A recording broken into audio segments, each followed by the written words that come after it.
আসসালামু আলাইকুম বন্ধুরা, গুড মর্নিং। কেমন আছেন সবাই? আলহামদুলিল্লাহ, আল্লাহ রহমতে আমরা ভালো আছি। এই তো আল্লাহ নতুন একটা সকাল দেখানোর জন্য আল্লাহকে অসংখ্য অসংখ্য শুক্রিয়া, কোটি কোটি শুক্রিয়া জানালেও কম হবে। এই তো চলেন দেখি বন্ধুরা, আজকে কি রান্না বান্না করা যায় সকালবেলায়।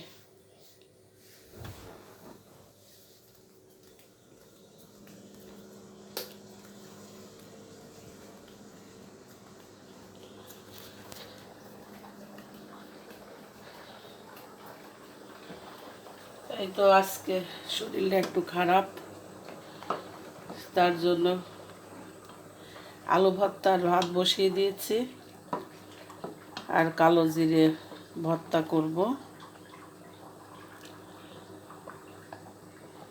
আর ডিম ভাজে যার যার খাবে। কালকে মুরগির মাংস আছে, আর আমার জন্য তো রুটি।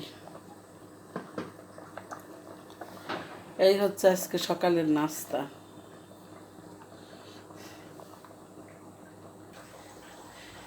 এই তো বন্ধুরা, আলু ভর্তা ভাত হয়ে গেছে। এখন চুলোয় কালো জিরে, কাঁচামরিচ আর বেশি করে রসুন কোয়া দিয়ে দিয়েছি। এবার সরিষার তেল দিয়ে, খাঁটি সরিষার তেল দিয়ে সুন্দর করে ভেজে নেব, ভেজে বেটে নেব।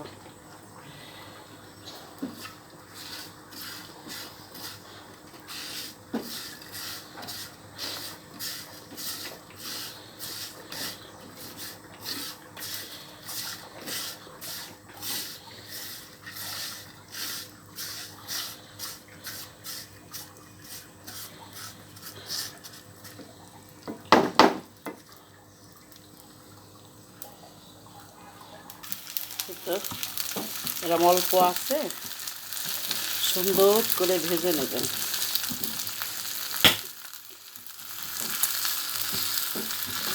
কাঁচামরিচ করতেছে, কাঁচামরিচটা ভাঙিয়ে দিলে ভালো হইতো।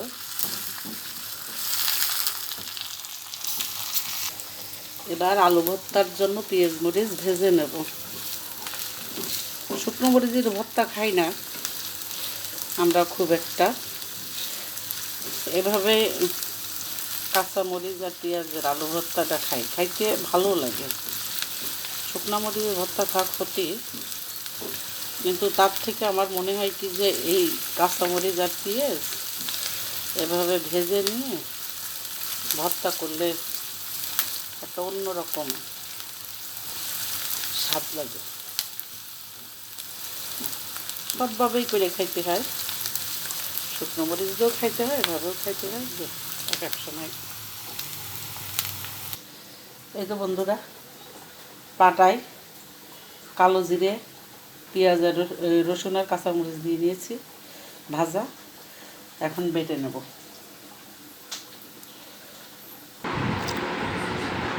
এই তো বন্ধুরা, এই যে কালো জিরা ভর্তা বেটে নিয়েছি। এবার আলু ভর্তার জন্য পেঁয়াজ বেরেস্তা করছি। এবার আলু ভর্তাটা মেখে ডিম ভেজে ছোট আব্বুকে খাইতে দেবো। বড় আম্মুও ঘুমের থেকে উঠে গেছে, দিদুনও উঠে গেছে, এখন গরম গরম ভর্তা ভাত খাবে। এই তো সকালবেলায় ছোট্ট একটা ব্লগ শেয়ার করলাম। যদি ভালো লেগে থাকে ফলো দিয়ে লাইক কমেন্ট শেয়ার করে পাশে থাকবেন।